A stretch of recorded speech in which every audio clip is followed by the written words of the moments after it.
All right, good morning, good evening, good night. Welcome into another edition of NFT Live, a fresh camera edition of NFT Live, hopefully, today. Sorry about that instance yesterday, so we're going to get that fixed for you guys. GM Web3 morning show just happened. We just had a great talk on a lot of different things, CockPunch included, to which we will get to today as well. Biggie's got some thoughts as always. We appreciate you guys showing up live here as we do this Monday through Thursday, starting at 1 p.m. Eastern every day. So appreciate you showing up. Gifted, what is up, my man? Biggie, thank you for stopping by today as well. Bro, please, my family. Yeah, happy to be here on a Tuesday. Don't have as much caffeine in me as I normally would like to have at this time, but it's all right. We're here. We're doing it live, and our vibe, our tribe. That's all I gotta say. What up, Biggie? What's up, my man? How you doing, dude? I fucking barely made it, dude. We were on the Spaces show. You were like, you're showing up. Like, of course. But I've been away, and so where I was at before, like the show was at 12, so I looked at the watch and I was like, oh, I got like another 45 minutes in my hike, and then all of a sudden GIF is like, we're about to move right over. I was like, shit. So that's why I'm all flustered, but I'm so happy to be here, man, because we got to talk about a whole bunch of things. Ain't that right? Hey, it's heating up in here. I mean, that was the title of the show this morning. It's getting hot. There's a lot going on. I feel like you're just an embodiment of everything that's happening in the Web3 space right now. The one thing I wish that would stop happening in the Web3 space is this event that is somehow happening every day now. Bro, I got caught up in some shit yesterday. I got so many more where these came from, bro. Don't you worry. These are gonna be a thing for a while. Biggie, are you playing the fuck, marry, kill with Gift Dead's avatars here? Or do you want to pass? I think I voted, didn't I? Oh shit! But, yeah, I think I might have voted on that shit, or maybe I just gave it a like, dude. But I'll fucking play, dude. Like, okay. I gotta say, I mean, that's cool, but that sweater's pretty killer, or whatever it is. It's a shirt, yeah, dude. That's pretty dope. You got tats like that, GIF? Not like that. Full sleeve. Not yet. I don't have any full sleeves yet, but a lot of these AI generated PFPs are definitely trying to push me to get more tattoos. I can say that. I didn't hear an answer to the fuck, marry, kill there, Biggie, but I'm gonna let you off the hook because it gets kind of weird if you go down the road. I tried this yesterday and it got kind of weird. Gift that was trying to touch tips. It was very weird. So we're not going to do that today. What we are going to do is get into, of course, the Web3 and NFT news. It was great. We are going to touch on ape staking. We're going to touch on some MetaMask privacy policy updates. That was pretty dope. This is all quick news. GameStop's cutting some staff. And then we're going to get to the top 50 CoinDesk most influential people in Web3, of which none of us somehow fucking made the list. Not sure how that happened. Nike and Artifact dropped Cryptokicks to much fanfare. And then we're going to finish up the episode with some CockPunch updates that we got. We got a mint detail update. We got some Toys R Us NFTs as well that we're not going to hit on, but we got the CockPunch NFTs that we're gonna be buying up tomorrow. We've already done Toys R Us to death, man. We cannot. No Toys R Us. We are not getting paid nearly enough to be talking this much about Jeffrey Giraffe. All right, like straight up. Okay. All right, you hear that then. We're not doing it. Prodigy saying, seen it here, folks. Also, Nifty Q dope show with Stash yesterday. Marty McFly's asking, Biggie, is your heritage Brazilian or Mexicano there? And what about Ledger Stax that I want to touch on as well? But Marty, I wonder, why are you asking this? I'm kidding. I am Mexican, my friend, but my Portuñol isn't bad, and I practice Brazilian Jiu-Jitsu, so I love my Brazilian brethren out there. They're awesome. What a fantastic answer that was. Guys, I want to show real quick. It was on the Twitter thread, but it wasn't on our dashboard. We got Ledger Stax coming out today. This is just in time, not just in time for Christmas because it's launching after. This is launching in January, but this is direct from Ledger, of course, the cryptocurrency hardware wallet. There looks like a UI update here. Looks like we're getting a full hardware update and all this stuff. What do we think about this initial look? It's like an iPod mini almost. What's going on here?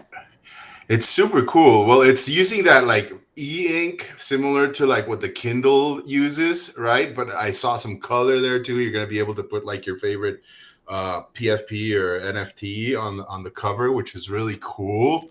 And then the drop mechanism is I'm a little like I need to read into it a little more. I don't know if you checked it out. Like for every one of these that you buy, you're buying the NFT, which you'll be able to use to claim this.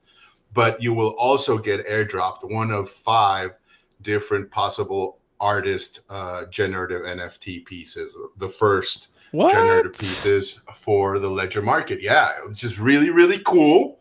I dig it. 0.22, I think, is the price for each one. But I do own like the original Ledger Genesis piece, which gave you a claim to the Black Ledger Nano X and access to a couple of mints. I don't know how I feel about like paying for yet another Ledger device as cool as this one is. And with that incentive for that generative artist piece, I don't know if they've announced the artists yet. It's cool, but then it's making me think like, so what's up with the Genesis piece? Like what are those good for now? I don't know. Like we do get priority minting, I think, like 6 days. If you own a Ledger, like the original Ledger mint Genesis Pass, you have priority mint for this for like the next 5 or 6 days. When did Ledger launch NFTs? They haven't. What Ian Carr, the guy who's the chief experience officer there, also a proofer, like he's spoken extensively about like their plans with NFTs on Ledger. It's not so much, they have launched a couple of pieces on their platforms. The first one was called Brick, which was kind of like an IRL, kind of like quantum spaces concept by like this ex-punk band rocker dude. It didn't mint out, but they're still like supposedly like in line to do well. Who knows? Not financial advice. And then they gave you access to another mint. I forget what that was. And this is the third one, which gives you access to mint, I guess, be one of the first to own one of these Ledger devices, which comes with also a randomized piece by one of 5 different generative artists. I think their biggest play, Q, is more the NFT marketplace that they're trying to develop, which if you look at like Ledger Live and what it is today, it's a great, aside from just being a great self-custody instrument, right? The Ledger Live platform, has been integrating more and more with like swapping, right? And like cross-chain assets. And so what I think their aim down the line with NFTs is going to be is something of that sort, maybe where they start implementing like different NFT marketplaces and allow like some kind of interchangeability. It's interesting, something to definitely follow. If there's somebody that can innovate in this space, I think this is the company to do it. Uncaffeinated Gifted, do you have any takes on that? I mean, as far as like Web3 Christmas gifts go, if you've got any NFT collectors or people that are curious or wanting to get in, getting them a hardware wallet is a great Christmas gift. Especially, again, if you've got people who actually have been in it and still don't have one. So you know what? I think it looks really cool. I'd love to get my hands on one and just play with it. I've got the like Ledger Nano or whatever, and it's fine, but the interface is pretty basic, and it's not the easiest or to use. So any advancement on that front, I'm sure is great and going to go a long way. It can't get much worse, at least in terms of that aspect of using the hardware. Yeah. So I think it looks really cool, and again, I think it's, as far as a Christmas gift goes, that's a nice gift for somebody who's crypto curious or getting into NFTs. I'm gonna hit some of these comments here in just a second. I appreciate you guys showing up early. To your hardware point, Gift, that it can't really get anywhere. So this is a really cool upgrade there. I'm surprised it's taken them this long, but you know they of course are developing some other things on the side, like a Ledger Live that's been a focus for them. Quickly, like it's a huge long ass thread that I was trying to look through for any good pieces. Is Gift, that you showing it off? Dude, this is Where's this mine? is actually kind of crazy.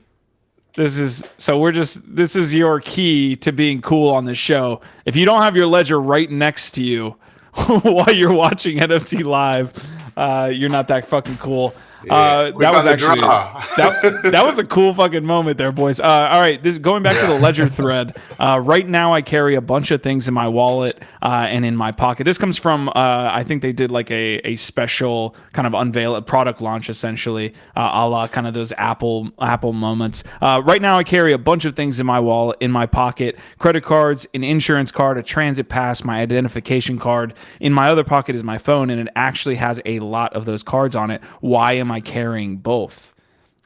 Because I don't trust everything on my phone. So if we can't trust our smartphones, but we want all the convenience they deliver, what do? We need a secure digital wallet. Ledger's got that. Not a single Ledger wallet has been hacked, and that's insane. And then obviously they continue to go down the list, but what do you guys make of this? Like Ledger integration, I guess, is Ledger trying to make a hardware phone, or are they trying to somehow securely integrate into the phones that already exist? I think that's the end game, Q. You just said it. Hardware phone. I think that's what they're building up towards, or some version of. I mean, by now it's like pretty obvious. And like even this one, I don't know if you noticed, like back in the day, they had a piece of hardware similar to this. It was really tiny. It was like the Ledger 10 or something. I actually know because I own one. I don't know where the hell it is. It was back when like they didn't have any memory, so you could like have like 3 different apps installed in the Ledger, and they came up with that. So they've been building up with this stuff for some time now. It does kind of look like a phone a little bit, and then it looks like they were comparing it to the size of like a phone as well. So it does seem like they're drawing a lot of, through lines or parallels. I feel like we've been talking a lot about hardware phones over the last month when it comes to some of this integration into Web3, whether it be the Solana phone, whether it be Apple kind of fighting Coinbase. No! It's the keys to our lives, right? I mean, that's kind of what they're talking about in that post you were just reading, is that like all of our information, our identities, our wallets, everything's tied to our phones, right? So it's like having a Web3 native or crypto, fully integrated mobile device phone is going to be a game changer. It's going to be huge. Like whoever can crack that, it's going to be huge. EOS Watchdog's coming with the comment of the day so far. Apple is a bag of dicks. Prodigy is saying Apple should go away forever here. All right, so bag of dicks. Are we all in agreement here? Are we buying this new Ledger Stax, which is what they're called? Are we getting the Ledger here in Q1? I don't need one. I have to at least get one. All right, dude. Well, I mean, you can demo. Let us know. Like, I don't need more than one Ledger, so like, I'm gonna stick with this until it stops working. You need a semi-cold wallet, right? You need like a throughput into your cold storage, like a minting wallet. So you've got multiple hardware devices because you actually mint from one. Doesn't that defeat the purpose of a hardware wallet? Well, so you need a minting wallet and a hardware wallet, essentially. A cold storage wallet. Like you need something that never touches anything, and then you need a wallet that is minting things, essentially. If you're minting with it, why would you not just leave it in the exchange? It's the same thing at that point because you're sharing your keys, right? Like when you mint, like you're basically making your keys public, right? Not your private keys. Oh, okay. I don't know. I guess I'll tell you straight up. Like I own multiple. For starters, like multi-sig, right? Like I mean, I think that's the next step most people should consider when they're thinking about OPSEC. Is your vault should be multi-sig, and if it's multi-sig, I mean, sure, maybe one of the signers can be your MetaMask, but preferably it would be like separate ledgers, right? Just for signing, not even storing anything. Gotcha. And then give, like, for example, I have one upstairs and one downstairs because I'm lazy. I don't want to fucking have to go up or downstairs to get my fucking ledger. It's a pain in the ass. So I just have one upstairs and one downstairs. You know, like, just gotta optimize. That makes sense. That makes the most sense, actually. That second one especially, right? Yeah. This is a fantastic start to the episode. But Biggie's bringing in the heat from the security side and the laziness side, I guess. Efficiency side. These are two different wallets, or they're both connected to the same wallet? What do you mean for the multi-sig? No, like you said, you've got multiple ledgers so that you can have them in every room in your house. Are they different? Are they different wallets, or are they all connected to the same? No, they're the same one, which is the one that I like. I would call it my semi-cold wallet because I mean it's a hardware wallet, but I use it to interact or sign certain things. It's not my vault. Like my vault, I'll do multi-sig, and I don't touch it. And for example, those ledgers are nowhere to be found. And what's in your vault? That's what I want to know. What's in Biggie's vault? Let's play a game, dude. There's in the chat. Don't ask this fucking audience, dude. What is in Biggie's vault? You tell us in the chat. Hey, worst answer wins a fucking. Please no, fam. Please no. Biggie is a star of the early episode here. Marty McFly's asking whether you're in NFTs full time. Squashman's asking how many stairs are in your house. We're just trying to find out a lot about you today, Biggie. Dude, well, there's several fucking stairs, but like honestly, with all the other stuff that I'm constantly doing, like every now and then you just, like the weight of the world fucking like is on you, and maybe like even just for speed, right? Like if you gotta do something quick, I don't know, cast a vote or whatever. It's like you can't be bothered to go upstairs. You just have one downstairs. Like. I live right along the U.S.-Mexico border, so sometimes I go to, my family house in Mexico. If that's the case, I don't want to fucking have to travel with that thing, so I have one over there too. And like I just got my bases covered everywhere. I have some in like safety deposit boxes and shit, and like you'll never get me. No, but. I don't know what to tell you. Like, if you detail everything out on stream, we're gonna find you. Right. Apparently, just keep some. Some. Yeah, I am, but I just think like they're very like. I think I spoke with I didn't speak up, but in one of the meetings we had on Proof, somebody asked Ian Carr like, "How many do you have?" And he like mentioned like how he has multiple because sometimes he's in a different place, or for travel or for other stuff. Like as long as you got like a pretty secure PIN, you're good, right? And then if you're doing like a vault with multi-sig, like what I'm talking about, like you should be even better. So, I do think you can do overkill in this particular case. I just want to get one because I want to play with the latest technology that this company's putting out there.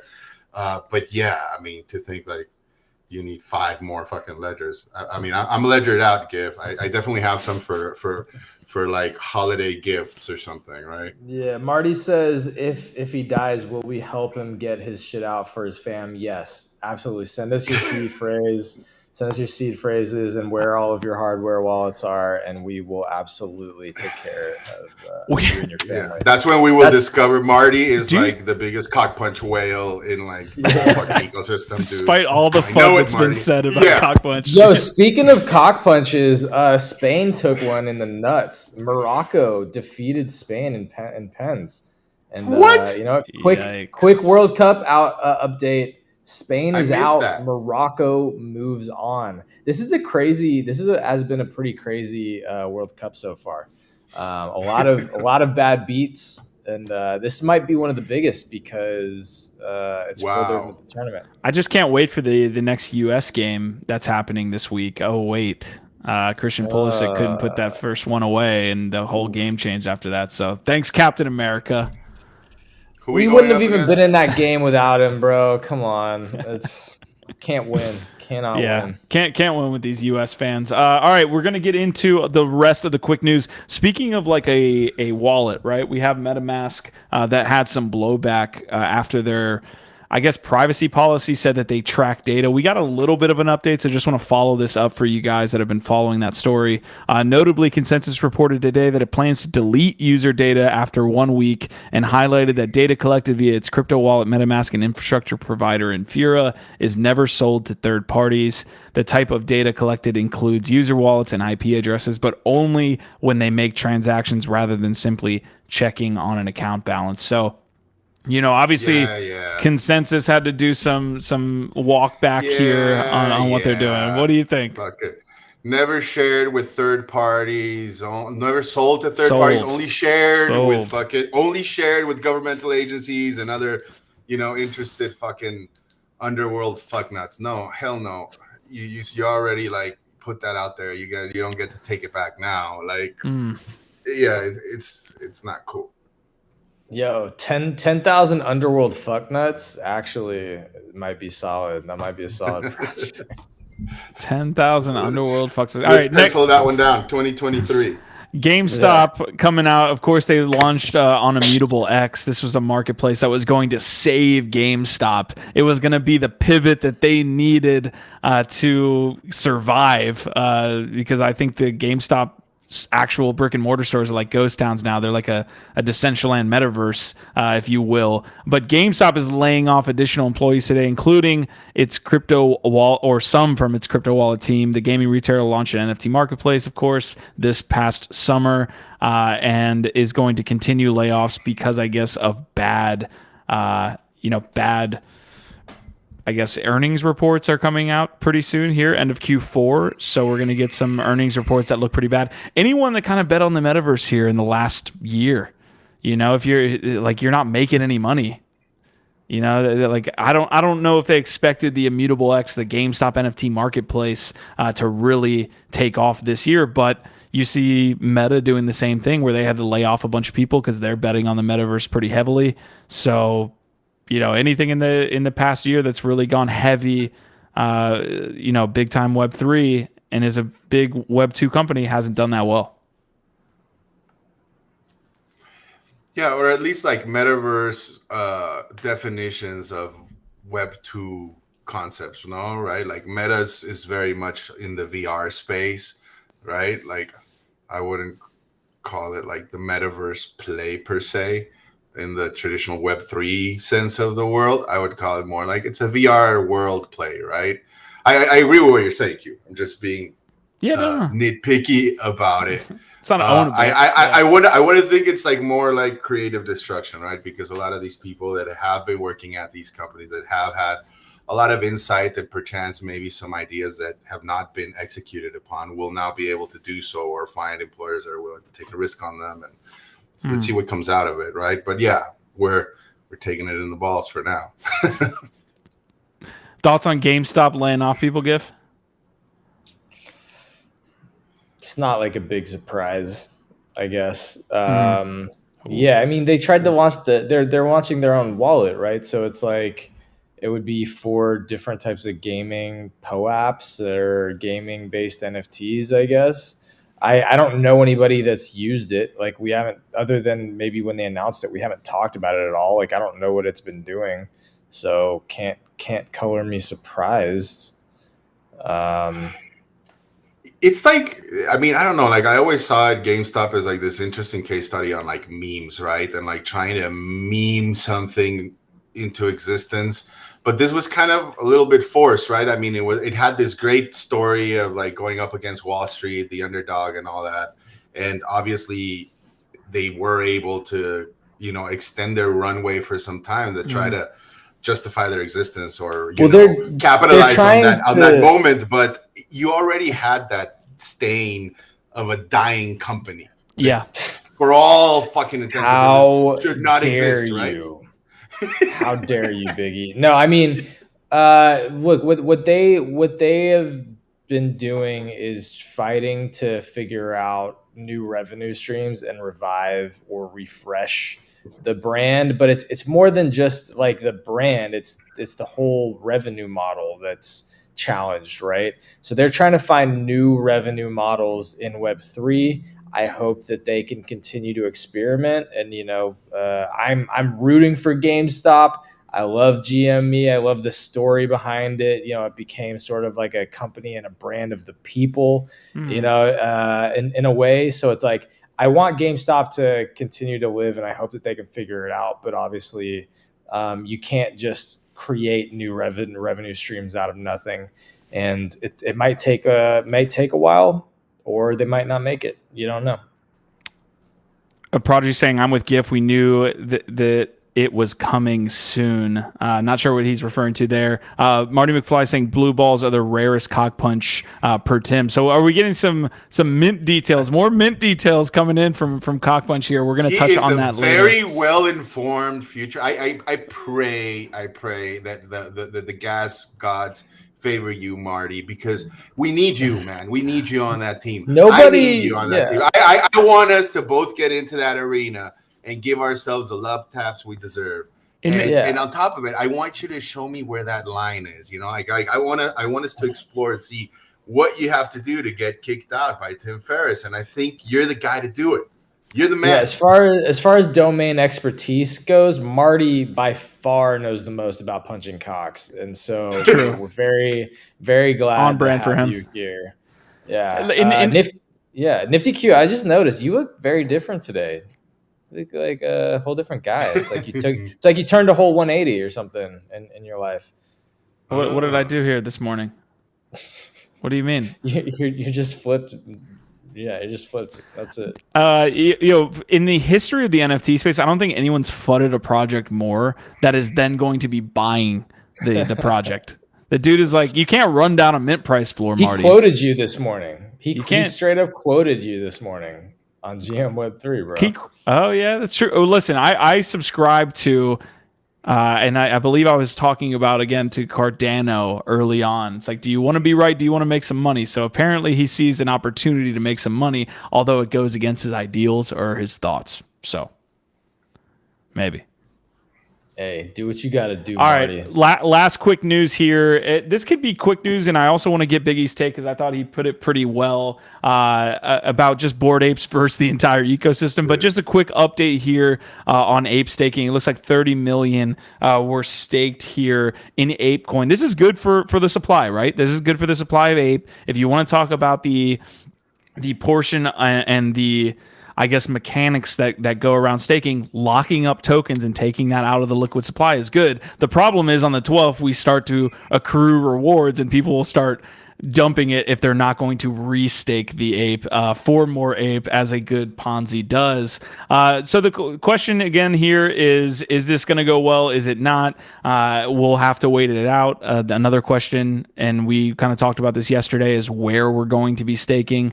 Again, all of this stuff's hypothetical. The option that seems to be easiest, if you want to claim that route, is going to be using a VPN. That you can also use a couple others. Binance came out with their option, so I want to pull that up if I can. So this is from Binance 9 hours ago.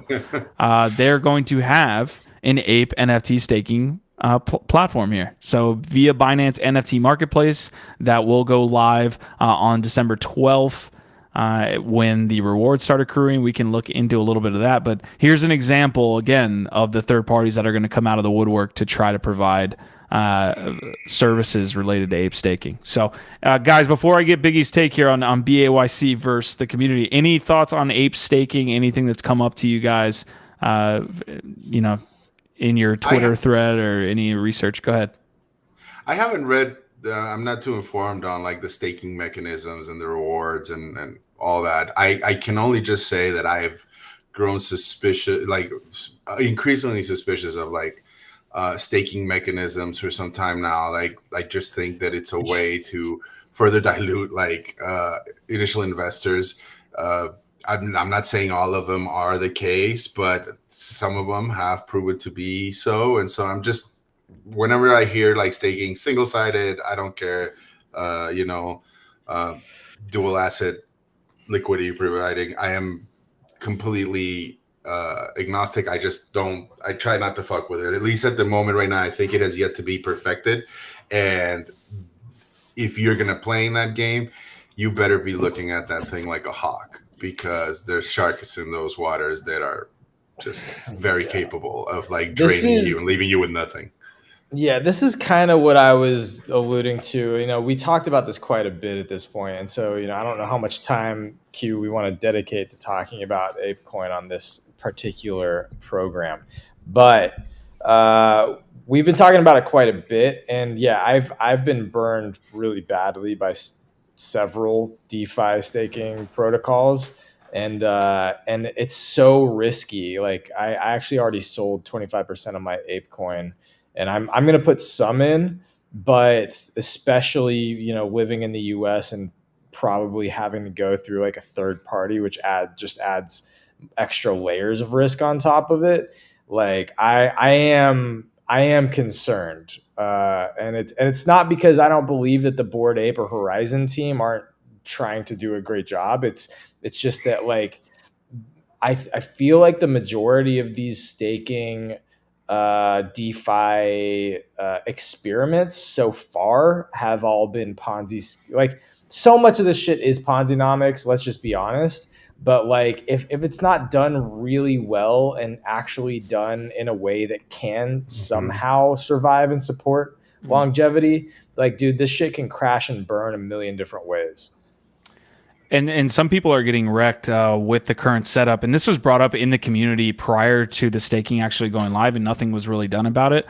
But Tropo Farmers coming out here and saying, if you're staking your ape and it sells, you lose the staked ape. This has actually happened to, I believe, one, if not two individuals at this point, where they've sold their NFT and somebody's come in and bought, okay, they would list their NFT, someone bought it, and then resold the ape after selling the ape coin, if you will. So that's already happened. Someone's already gotten wrecked. Again, if we have like a lot of those happening, this was to the point we were making yesterday. We don't want to see a lot of this. Like maybe one person gets wrecked, two people get wrecked. This is why it's important to share this and try and make sure that everybody knows. It's not, this to me is not the most complicated part of any of this. And so it's kind of like, the Darwin Award, like you're just kind of a dummy for not paying attention to that. Because it's been very clearly stated that your NFT is the access token to your ape, to the staking. And so if you don't claim it or sell the ape before you sell your NFT, you also lose access to the ape coin.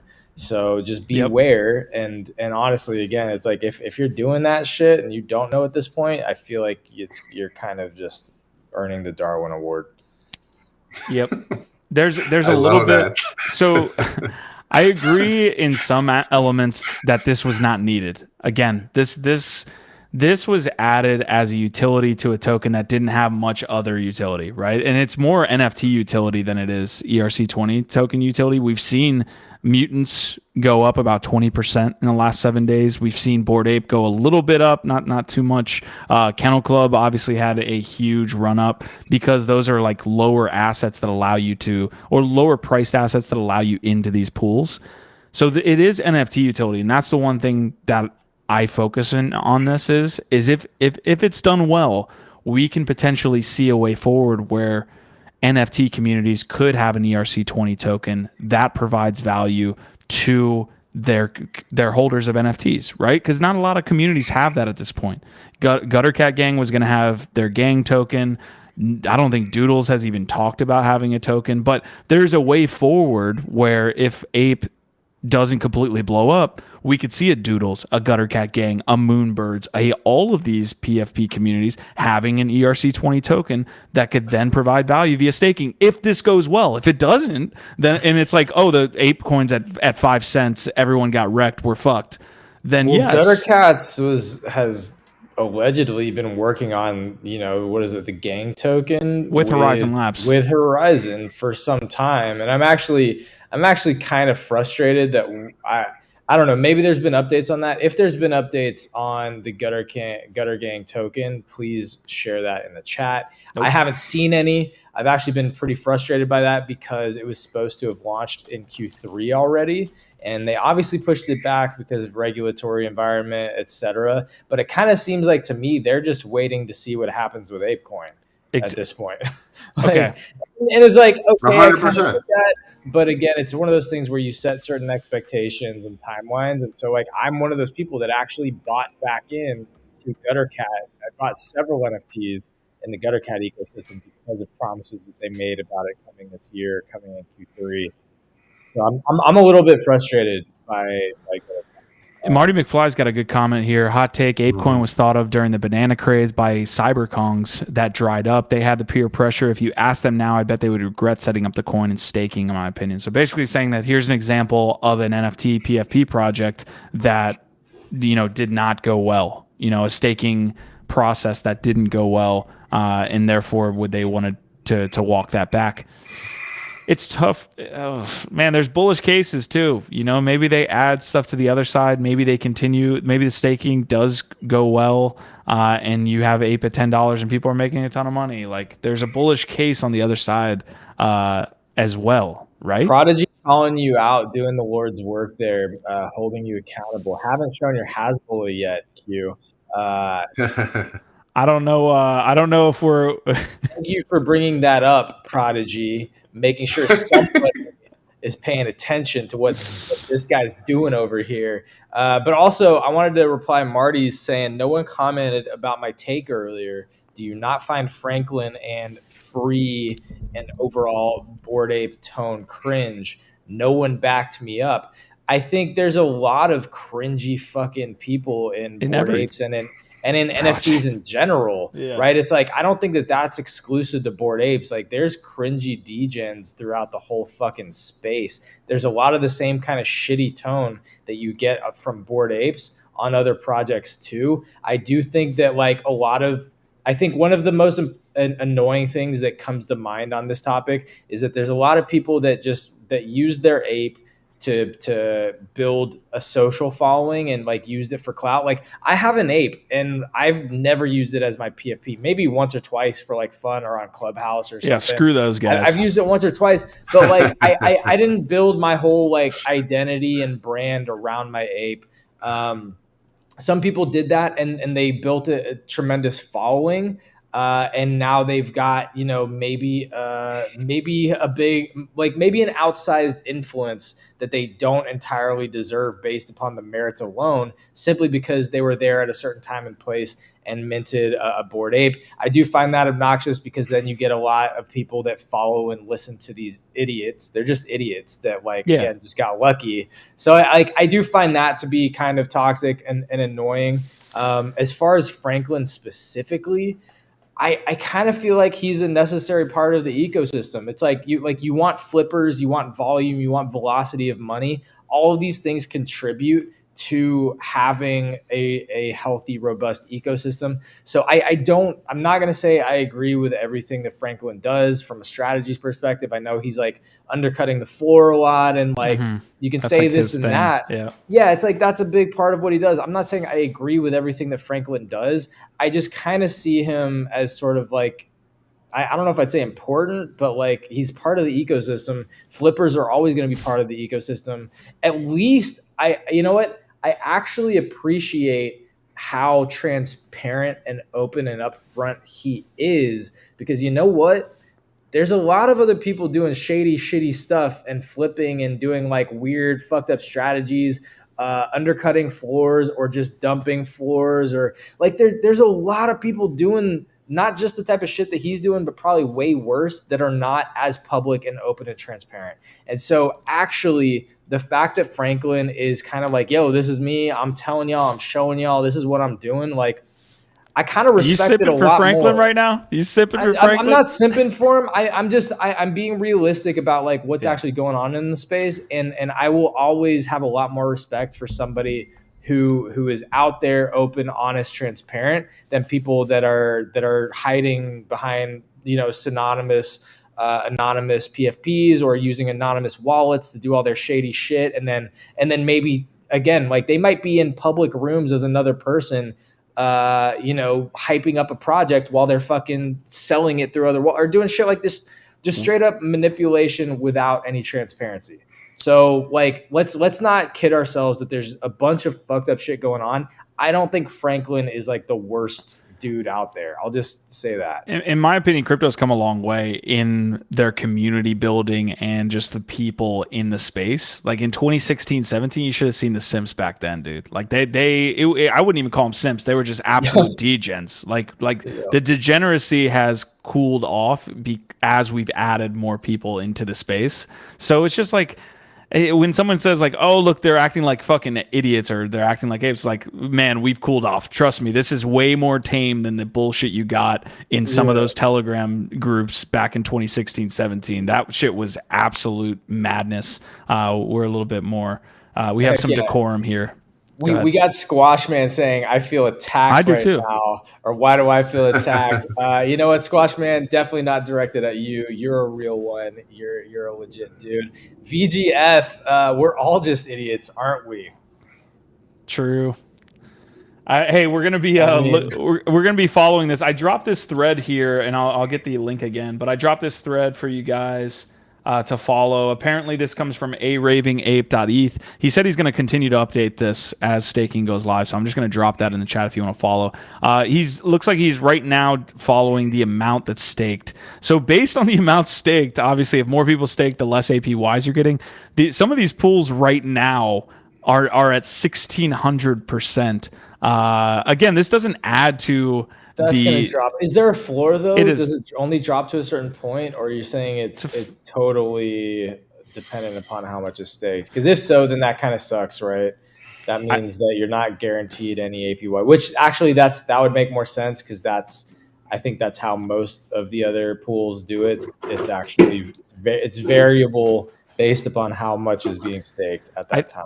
I think those Dune Analytics dashboards were probably the best look at like what a floor looks like if everybody's staking. That's essentially what Dune Analytics did, was those 200 to 3%, which is wild. Again, just going back to like why this is important to talk about. It's like, well, let's see what happens. Let's see if it goes well. As Biggie is, dude, your mic is just all the auditory noise is happening. Dude, he's doing a fucking Pepsi commercial over here, bro.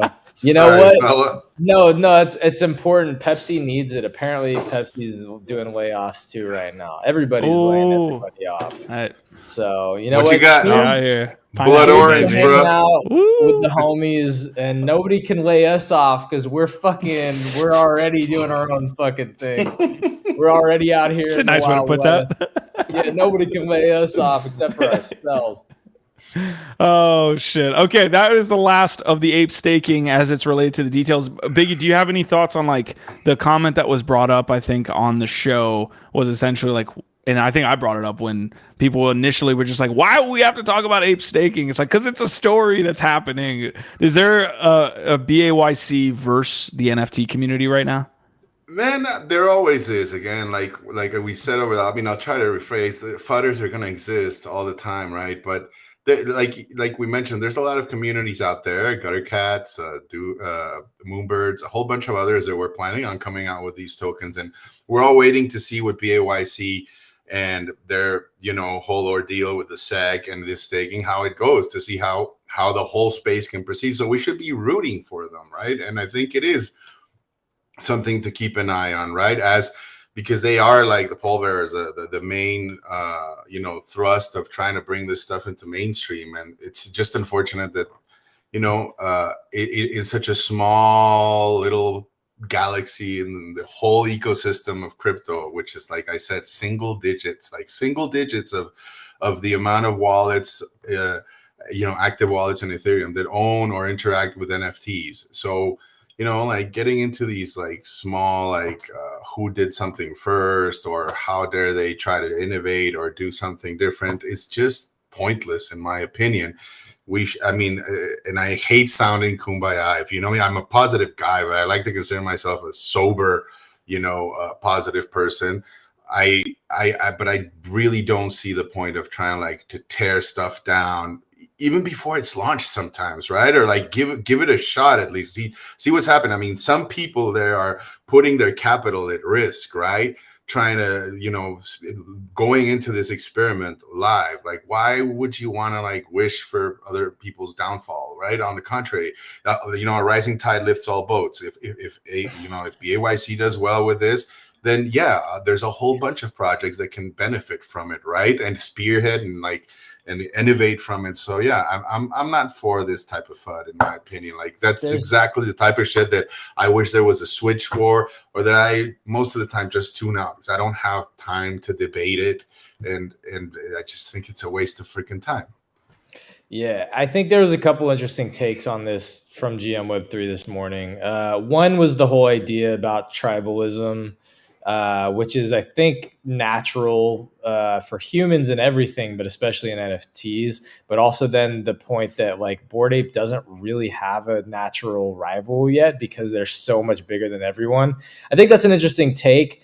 Even Andy going as far as to say that like rivalry is important and necessary, and we don't really have that. But then VGF also making a counterpoint that like really like we shouldn't be focused on infighting, kind of what you're saying, Biggie. It's like we're not helping anybody, we're not helping the space by being small-minded and like focusing on fudding each other to death, when we should be looking at the bigger picture and how are we onboarding more people and trying to get more successful case studies, more successful projects. More success breeds more success, right? And that's that all boats rise together mentality, right? And so I think VGF was right. It's kind of like all of us in the space against everybody else, or against whatever other platforms are taking up attention, money, dollars. You know, he mentioned like TikTok and social media. Maybe I feel like, you know, obviously those are dominating a lot of attention, and the attention economy is kind of the maybe the most valuable asset right now for anything. So yeah, maybe we're competing against social media. I feel like we're more so competing against like things like video games or like other types of I don't know what we're direct. Maybe social media is. But that's the whole point, right? GIF, like it's such a new tool. Like there's so many possible applications, right? And interoperability and Legos that you can build on top of it, whether it's staking or intermedia storytelling or community building, like that we're still figuring it out, right? And right now, like we have a very pigeonhole way of looking at a lot of these projects. We just call them, is it a PFP project? Is it a generative art project? Is it a utility project? And what do these things mean? We're still finding out, right? We're still defining that. It doesn't mean the same thing that it did back in January. And it sure as fuck ain't going to be the same thing further along the line, right? And so, like, I mean, to even consider, like, okay, why would you want to be a rival with BAYC? Like, they're doing their own thing. Like, you can do your own thing too, right? Like, the problem is when you start doing these comparisons, right? Like, I mean, and I'm just quoting something that Marty mentioned, right? Where he was fighting like CockPunch earlier in the spaces, right? And he's like, well, Jenkins de Baile did it before they did. And I'm like, yeah, for sure. But that's like kind of like criticizing a photographer for taking pictures. It's like there's going to be a lot of other photographers. There's going to be a lot of other projects that come at these things, whether it's like, I mean, just, multimedia storytelling. I can name like 5 projects right off the back that are doing amazing stuff. Like, I really don't care who was first. I just care how well they do it, and they can all coexist and not necessarily have to compete against each other, right? And this is just one aspect of like the Web3 possibilities, or this new canvas that we got to play with, right? And again, like it's the same thing that has happened with a lot of other mediums, which I mentioned photography, I mentioned filmmaking, right? Like these things evolve as they go along, and you need creators, creative thinkers, that are people that are willing to push the envelope to try different approaches to see what you can do. And unfortunately, sometimes that requires breaking some shit, but like just squabbling amongst each other about who did something first or whether somebody should have or shouldn't. It's just fucking nonsense to me. Fucking nonsense. But EOS Watchdogs has a hot take that I actually love. Staking is advanced bag holding. That's great. That's so good. Damn. You almost killed Biggie. Straight up. Dude, that's good. That's money. Staking is advanced bag holding. I don't know. What do y'all think about that one? I mean, it definitely adds a layer of being a bag holder. You can't just sit in the token anymore. You have to either participate in staking or get diluted. So yeah, I guess technically it is advanced bag holding. You got to take it one step further or else you get diluted. I'm firmly on the side that like humans need this adversarial, and even like lighthearted adversarial kind of competition. I think like we benefit actually when there's that form of competition. Now the Ride or Rip stuff was brought up, and that stuff it goes like a whole nother route, right? Like calling the Bored Ape Yacht Club and Yuga Labs like Nazis and going down the conspiracy theory rabbit hole that I'm sure Marty's gonna pop into. Dude, he's like a fourth co-host on today's show. Honestly. Yeah, when Marty cameo, when you gonna show up, bro? When you actually gonna put your face where your mouth is, bro? Open that Pandora's box at your own peril.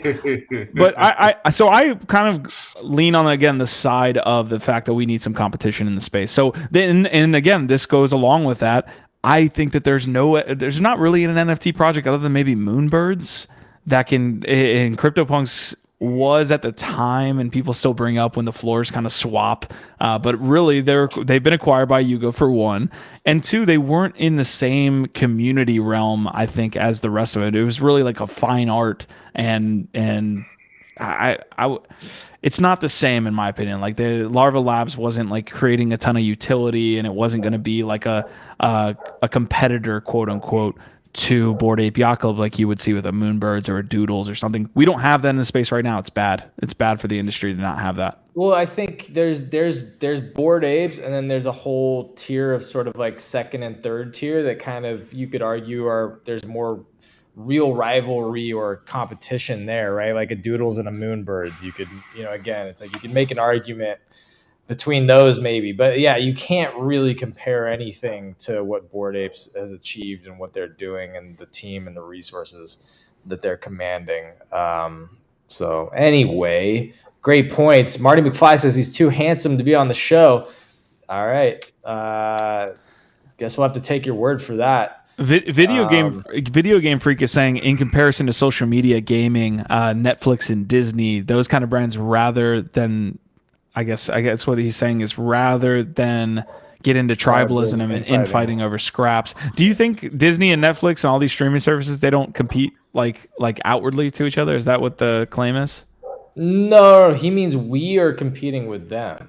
So we're trying to take market share, market dominance, attention, money away from a lot of these big consumer brands, especially in like the entertainment and IP space. So that actually makes sense, right? Because so much of what we're doing, at least in NFTs, maybe not so much crypto, but so much of what we're doing in NFTs is around sort of IP, art, collectible, entertainment related stuff. Obviously not all of it, but like that's actually a big part. And I do feel like, it's interesting being at Comic-Con over the weekend and presenting there, as much overlap in terms of like the sort of collector mentality, the pop culture fan, and as much overlap between that, those psychographics and interests as there is with NFTs, it's still really not there. Like there was not much Web3 or NFT stuff at Comic-Con at all,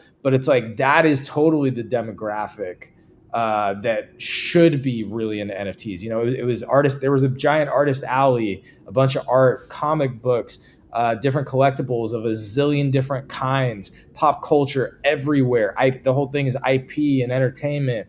It's like that absolutely should be the place where NFTs are like super popular. Everybody would be into it. Again, in terms of like the psychology and like what people are into from an interest perspective, it's just not there. It's just not really there. I love it. All right, we're going to get to our next piece in our next large story here, which is going to be the top 50 from CoinDesk. This is from CoinDesk. This isn't like decided by the entire space. It's decided by one company. CoinDesk most influential of 2022. Really hate like the layout here for CoinDesk, by the way.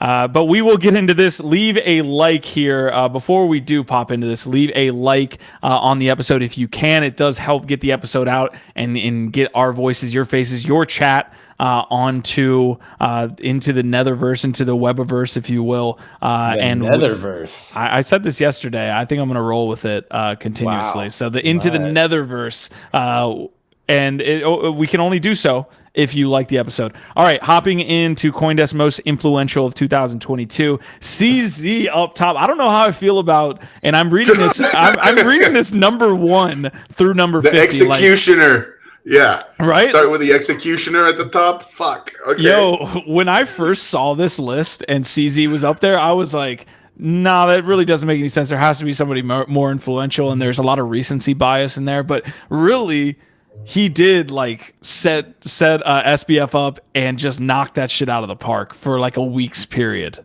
That was wild to see. So I could see CZ at number 1 here. Do we think he deserves to be number 1 for what essentially is just that instance? Well, I think like let's be clear to like what this list is, right? Like this list is not necessarily saying like these are the best people, they're doing the most good. It's just like for good or bad, these are people that wield a lot of influence, I think, is what's happening, right?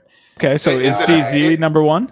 Well, he clearly demonstrated how much power he has, to your point. And like, I think it's not just like thought leader, right? It's also like how they've affected our lives this year, right? Like, or the majority, like how many people's lives they've touched, literally, or affected with their actions. I think that's what it seems like to me, more than like thought leader, right? Just by looking at the first 4. He definitely wields a lot of influence and power.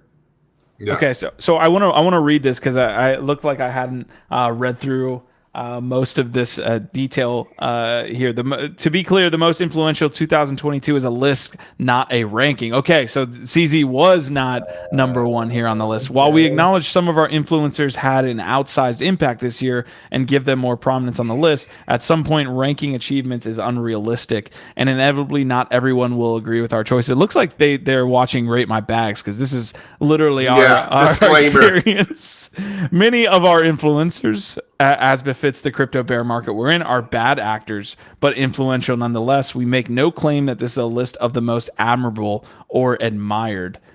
So most influential, bad and good, essentially, is their criteria here for this. I don't know if you can read farther into that. It's just impact. It doesn't matter if it's good or bad. It's to Biggie's point, it's like how many people's lives have you touched?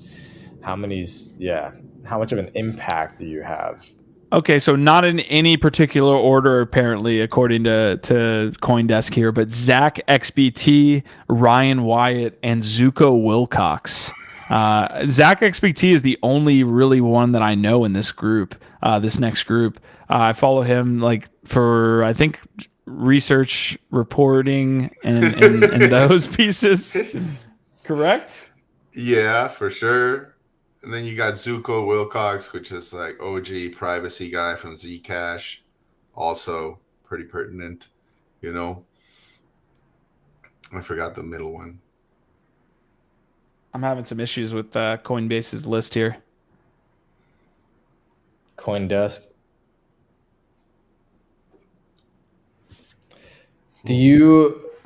How do we rate the how do we rate the data and analysis compared to like DApp Radar? I don't know, but I just feel like if they're gonna put ZC there, for good or for bad, SBF should be there too. At least for this year. I mean, talk about somebody impacting the space and people's bags. I mean, SBF's definitely on that list. SBF's definitely on. I'm having some issues pulling it up, but SBF's definitely on the list. I don't know if anybody else can share it. Yeah, is it CoinDesk 50 most influential? So they're listening to us, Q, and they're correcting on the fly. I don't think Caroline made the list. So people are asking where Caroline is, not on the top 50 most influential. Oh, did their website crash? That's what I'm saying. I was like in the middle of this shit. So you can't see it either? Nope, it's not coming up. CoinDesk, your website has crashed. Wow. Well, so much for that. Let's get back to World Cup. Portugal Yo, Portugal and Switzerland about to play, I think, right now. No, I got to get to the bottom of this. There has to be another picture. Caroline. Yo, we didn't go out with the new Gabe video yesterday. I was actually very sad and disappointed. You cut the stream without going to the new Gabe video yesterday. That's because we were having so many technical issues that I didn't know what else to do but just end the stream at that point. Yeah, you just ran away. Like, fuck it.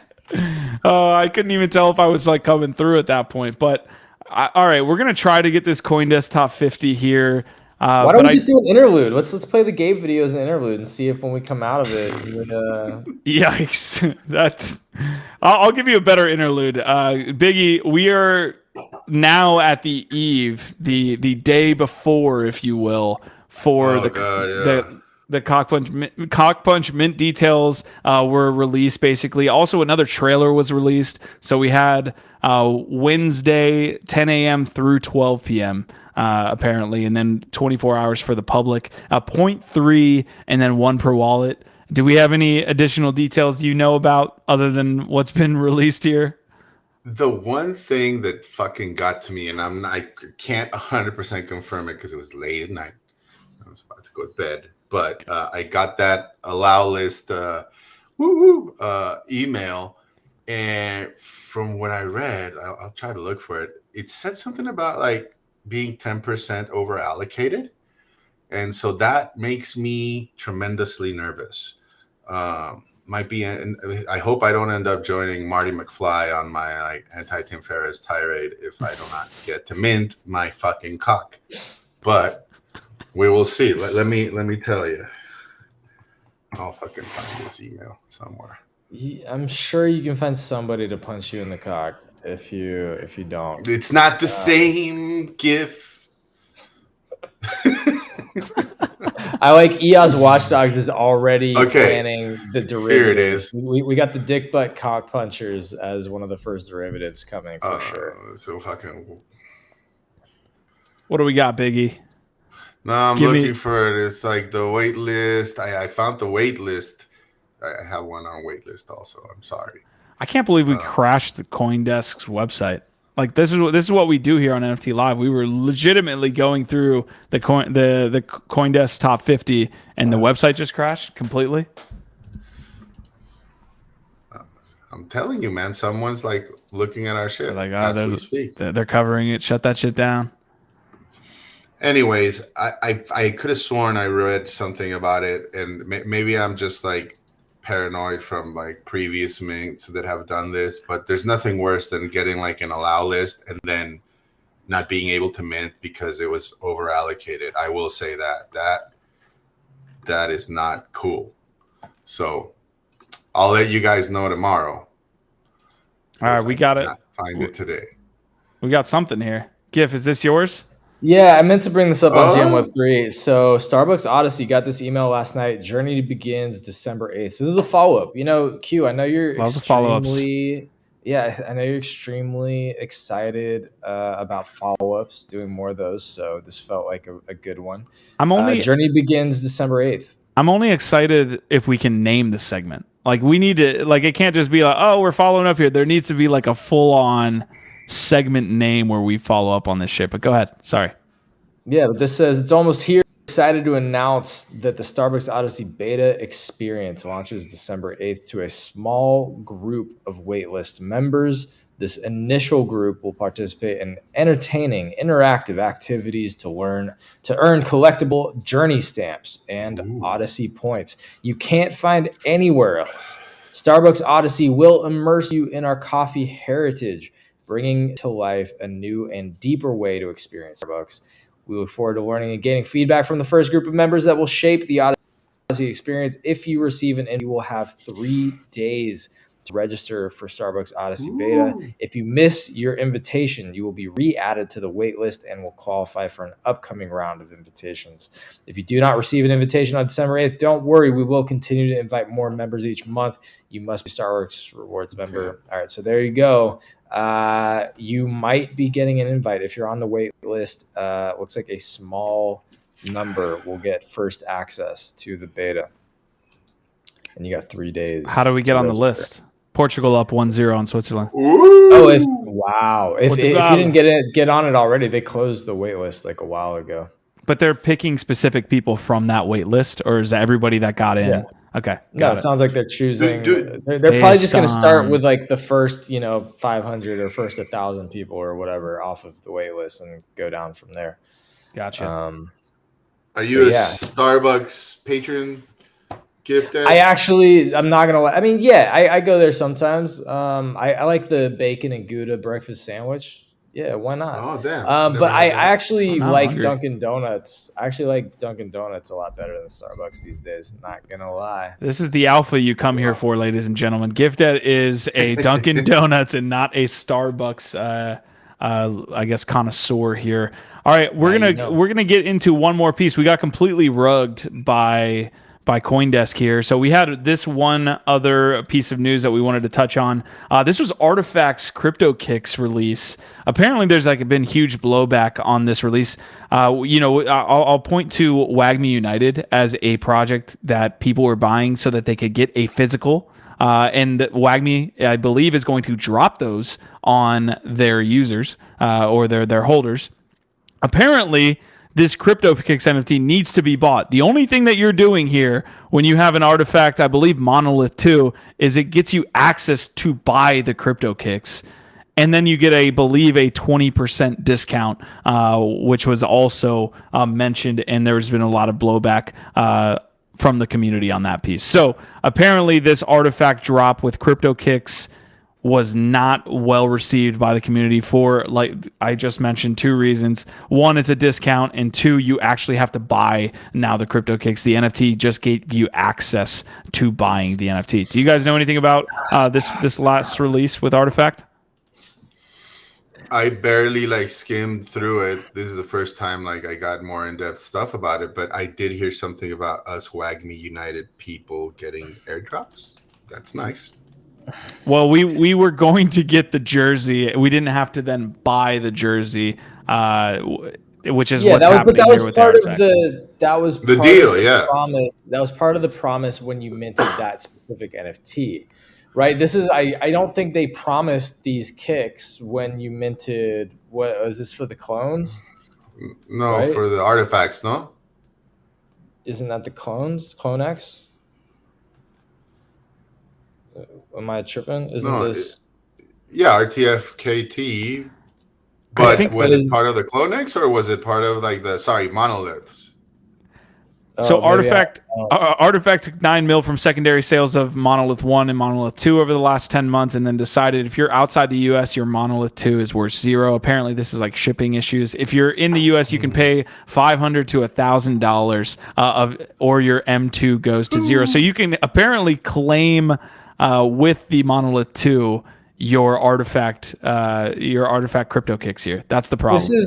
I mean, look, this is a really tricky situation for NFT projects in general. You can't.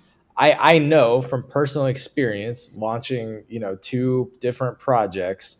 It is not a sustainable business to just keep giving away free merch. I've given away thousands of dollars of free merch to our community because I wanted to just reward them, and I like to do that. But that's not a sustainable business model.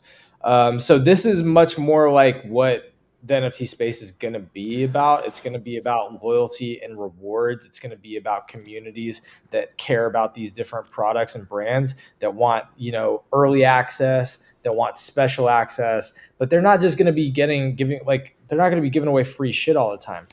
This again is part of what's so special about what Bored Apes have been doing with the airdrops and creating all of this value for their initial holders, but also they're not giving you free merch. The cost logistically of producing merch and then shipping it around to people is absolutely fucking insane. Not even to get into just the logistics costs of handling all that properly. Not even I'm not talking about even just the hard costs. You got to add in all the logistics costs on top of that. So it's an absolute absurdly expensive thing to expect to just be getting a bunch of free merch if it's not promised in that initial mint. It's not sustainable. Okay. So I'm getting down to the bottom of this as well. So essentially, what's happening here is the monolith twos that are for the people outside the U.S. Due to this tweet that you can see right here, due to advanced tech and product regulation, product can only be shipped to the U.S. So essentially, if you're outside the U.S. and bought a monolith two, so that you could then, I guess, redeem that for a 10% discount on these shoes, you're holding a worthless asset. Okay. So that's a problem with communication, and they should probably reimburse people if somebody bought into it for a specific utility or redemption that they thought they could get that they can't. They should probably redeem those, right?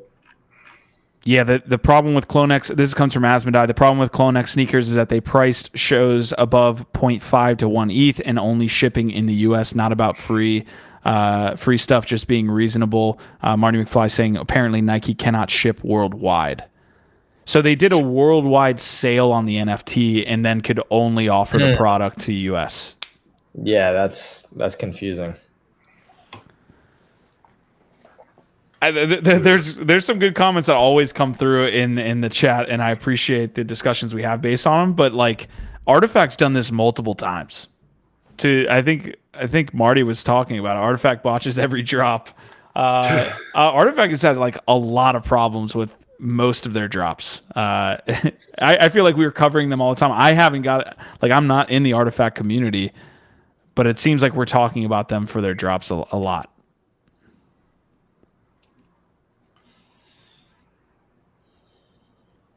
I don't know. I'm not in the Artifact ecosystem, man. But I mean, look, Every drop. yeah, I mean, my perspective is just that, like, if people were buying into this thing, expecting something that they can't redeem because of your technological limitations or distribution capabilities, then you should probably redeem that shit. Okay, but going on your first comments though, as long as it's not an expectation that they set on like a roadmap, you're okay with somebody buying essentially like a monolith 2, or like, let's just say any NFT that is worth, sometimes thousands. I think the monolith 2s are going like, again, in that 0.5 to 1 ETH range, and then asking somebody to then buy another product as opposed to kind of shouldn't that be part of the primary sale, like, usage? Shouldn't you allocate a part of that primary sale to say, okay, it costs $200 to ship this product to these various... Was that the promise of the NFT? Is that this explicitly stated utility? If so, then yeah, of course. Yeah. But that's what I'm confused about, is that, like, true. I guess I thought initially that this was about people just expecting free shit when it wasn't explicitly outlined in the sort of the agreement. And I'm just saying, like, not like the majority of founders aren't going to be as dumb with their, like, aren't just going to give out all of their value to everybody and not look at their bottom line, right? That's it's just not realistic. We're a small business. All we care about is our community. So we basically just fucking put everything into everything that we could, and then just gave a bunch of it away to our community. But I can tell you, it's not a sustainable business model, and any of these bigger businesses are never going to be doing that. They're not just like, maybe somebody could be cool enough to do a surprise. But again, when you're talking about its scale, you're talking about thousands of products being shipped worldwide. It's just like, you could build that into the whatever the mint price ends up being, right? That's the one thing I would like to see. Is like, that's what WAGMI United's doing. Yeah, exactly. These are, but I feel like we're talking about different things. Like, that was an explicitly like outlined utility. Okay. So ideal scenario, I agree with you, is that the expectation is set up front. My thing is, like, if you're building a brand in Web3 and you understand the ideals of the space, it's like, let's see if we can, even if we're breaking above even, or like, I'm getting into I'm picking hairs at this point, but basically, if you can set the business model to be, okay, we'll set them in price for 0.26 or 0.5 or whatever, and we'll take a percentage of that and we'll eat that to ship a free product. That is like, that increases, the loyalty in that brand. That's a business building expense. It's Dude, tough for me. I would love for every company that I want their stuff to basically cover all of the costs associated with it for me. That sounds great. Yeah. You're not buying into like a $600-700 NFT or product on a mint to get involved, and that's like a secondary drop too. There's a Monolith 1 and a Monolith 2 and Clone X. I would be pissed if I bought into it expecting a specifically outlined utility and that I couldn't get it. Yeah. I wouldn't be pissed if I bought into something because I thought it was cool and it might have future value, and then like I'm just not getting a bunch of stuff that I wasn't promised. I wouldn't be angry at that. That's ridiculous. Yeah, I think we agree on this. I think like if WAGMI United came back and said we're not dropping these jerseys, it would be like fuck yourself. Like, we're not doing that. Yeah, but you'd have every right to be upset. Even though Artifact wouldn't make as much, I think they could have behind the scenes said, "Hey, we're going to do it this way." Maybe it is going to cost us a bunch, but we're making a bunch in primary sales here, so we can add in that we'll ship these Cryptokicks, these shoes, these products to these people, and yes, eat some, but that we'll build that into whatever we price the NFT for, is what I'm saying. Maybe it's not like setting the expectation up front, but it would have been cool for Artifact to do so. As Mada is pointing out, like, look, we've had hoodies for 300, t-shirts for 200, and luggage for 3,000, all in less than 6 months. Like, I don't know what you're expecting getting into bed with Nike and like these big Web2 brands. They are not Web3 native brands. Artifact was built with the intention of being acquired by Nike. They are beholden to Web2 business models, which means they have a board, they have quarterly reports, they have stockholders that they're reporting to. So I guess I'm really confused about people that are buying into a Clone X or a Nike project and expecting that they're not going to be focusing on a bottom line. Like, well, they wanted to have some type of Web3 ideals. Are they people that are in that community want Artifact and want Clone X? Bruh, their only Web3 ideals are that they're fucking using NFTs and smart contracts, and you get ownership of a digital, of a digital token, and maybe you get access into a certain event. But like beyond that, these are Web2 fucking businesses. Like bottom line, they are beholden to stockholders. They are beholden to a board and quarterly reports. I don't know what people are thinking, expecting that they're going to be getting a bunch of free shit from fucking forever. Nike. It's definitely a fair take. I think it's a pessimistic take to say, and no Web2 companies are going to come into the space and have any sort of process that actually looks well towards us. I think that's a really pessimistic take. It doesn't mean that they aren't creating value, but just I feel like the amount of value that they're going to create versus what they're asking in return is going to be very limited, right? Because again, it's not like they're just some startup entrepreneurs who care about the community over fucking profits. That's not what this is. It's not ethos driven. It is driven by money and revenue and profit. That is all that is driving the shit. But that doesn't, I'm not saying they cannot create value, because again, if you bought in or got in on a wait list or got a Clone X early, then just in the original asset, you've fucking 10 to 100x or 1,000x your initial investment on top of whatever other utilities they are providing. So it's like, I'm not saying Web2 companies cannot provide utility, but don't expect them to be just giving out a bunch of expensive free shit to thousands of people at scale, and like not focusing on, bringing in more revenue off of those people. Like, yeah. So as I was saying, it's not about free, it's about reasonably priced. Let your community get involved. You know what? That's a reasonable take to me too. I agree. But again, these companies are running teams of engineers and looking at a bottom line. They have to justify keeping this Web3 team to the Nike board every quarter, right? So it's like if they're not increasing revenue or bringing in consistent revenue, like they're not going to keep supporting this shit. sorry, they're not like us out here that are fucking dedicating our lives to these things without any clear expectation of like revenue, without any shareholders, breathing down our backs to fucking make more money. Like, that's not what this is.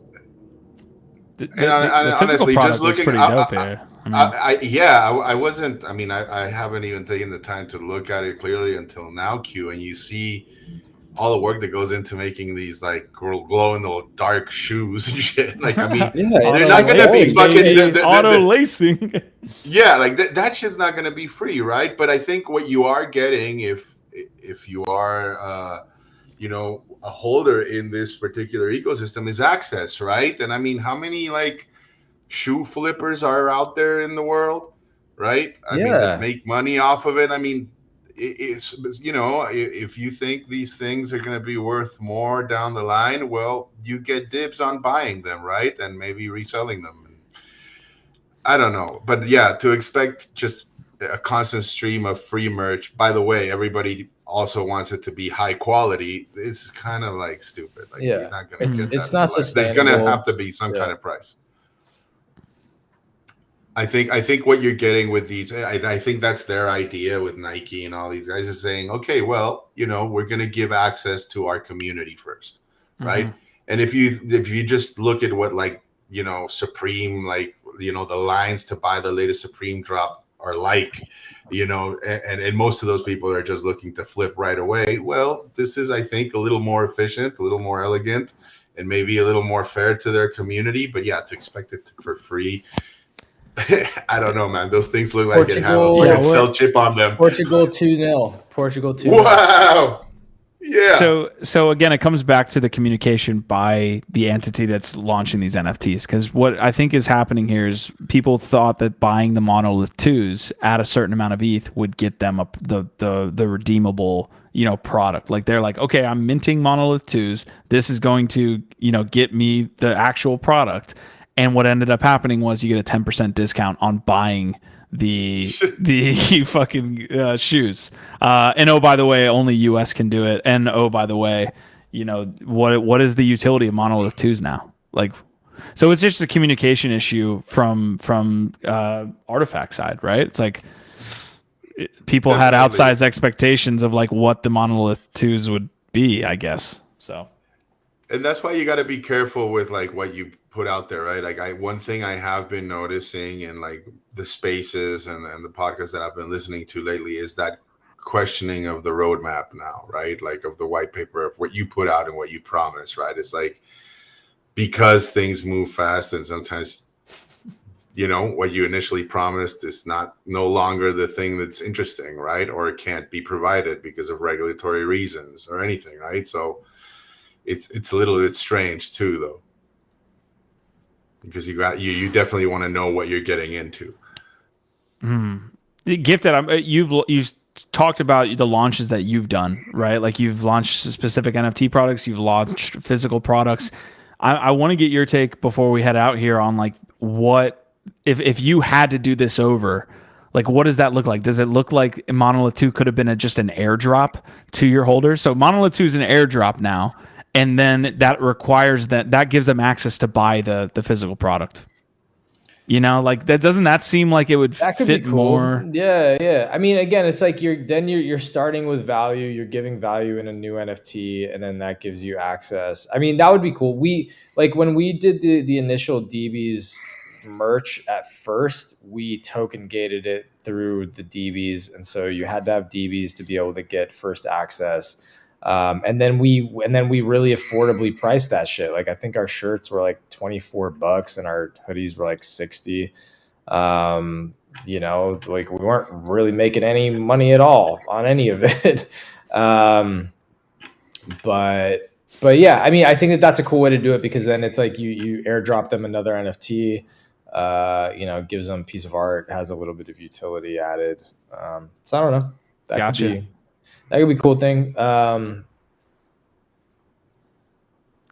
We're over here talking. We need to be sitting down with Artifact. Apparently, I would love to be in the room when someone was like, you know what, we should also not drop these to the rest of the world, just US users, by the way, and have them mint this and then not give them anything and not tell them anything about that. But to your point, I think there is a good argument to be made that, hey, when you look at some of these brands, it can't just be Web3 ideals through and through of being like, you're just going to get free shit forever. You know, that I think that's a really, really fair point. And people have those expectations in this space. Unfortunately, yeah. Yeah, it's absurd. Do better. All right. Grow up. We are...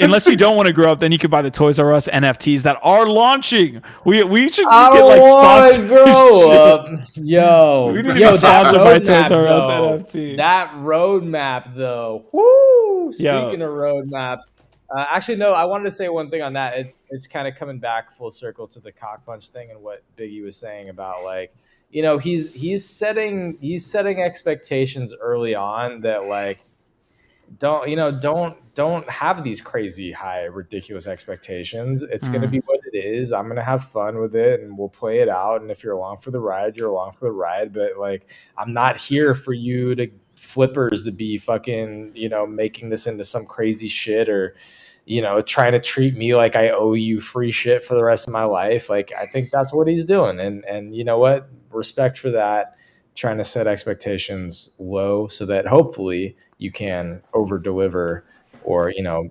hopefully people are happy then. You know, it's like, dude, look, if he can make Marty happy, he can make anybody happy. Can anybody I think Marty? that's the goal here. Yeah, we need to make Marty happy.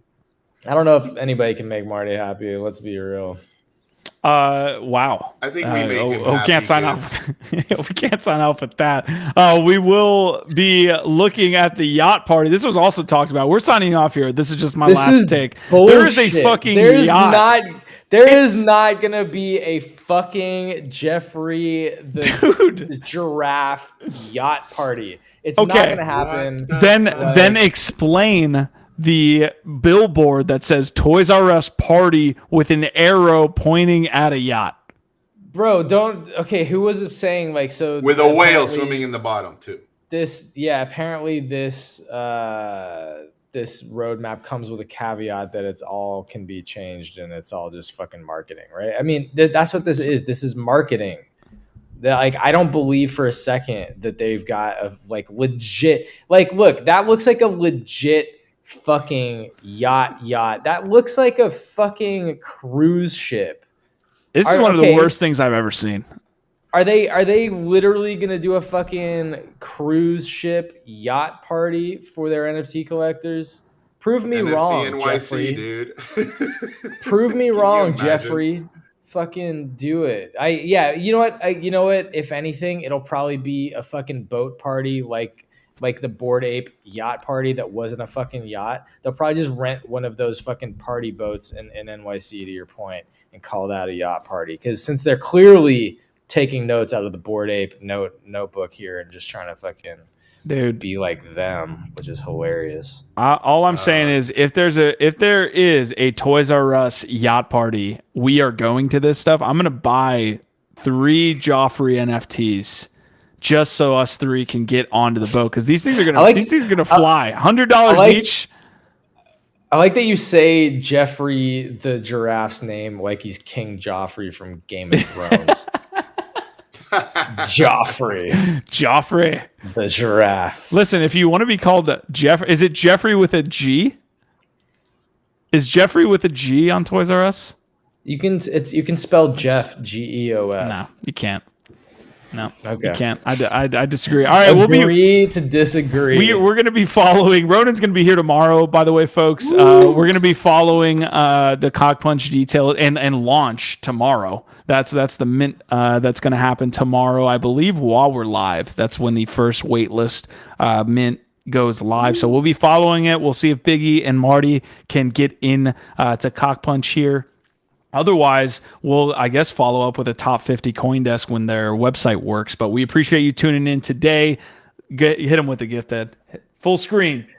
Yo, if you have not subscribed to the Web3 YouTube channel and you've watched more than like 2 or 3 of our videos, we got beef. Like, this is serious. You're a fucking rug at that point. So do yourself a favor. Don't be a rug. Subscribe to the channel. And while you're down there, make sure to like this video because it really goes a long way. We really appreciate it. It helps us get the video out there to a few more people, helps the algorithm. Honestly, it doesn't cost you anything and it takes you 2 seconds, but it means the world to us. So like the video, subscribe to Web3, and we love you. Biggie, what do you got? Send us out, man. I will see you guys tomorrow for a proper fucking CockPunch party. That's all I got to say. I love my community. I'll see you tomorrow, Marty. See you tomorrow, Q. It's been awesome. Hell yeah. Thank y'all for showing up here today. Sir Billy, Hash Rhymes, Asmodai, Marty McFly, of course, might as well have been a co-host. Prodigy, we saw you, EOS Watchdogs, the Kansas. All you guys showing up here today, thank you so much. We will see your asses tomorrow bright and early for some CockPunch Mint details. Peace!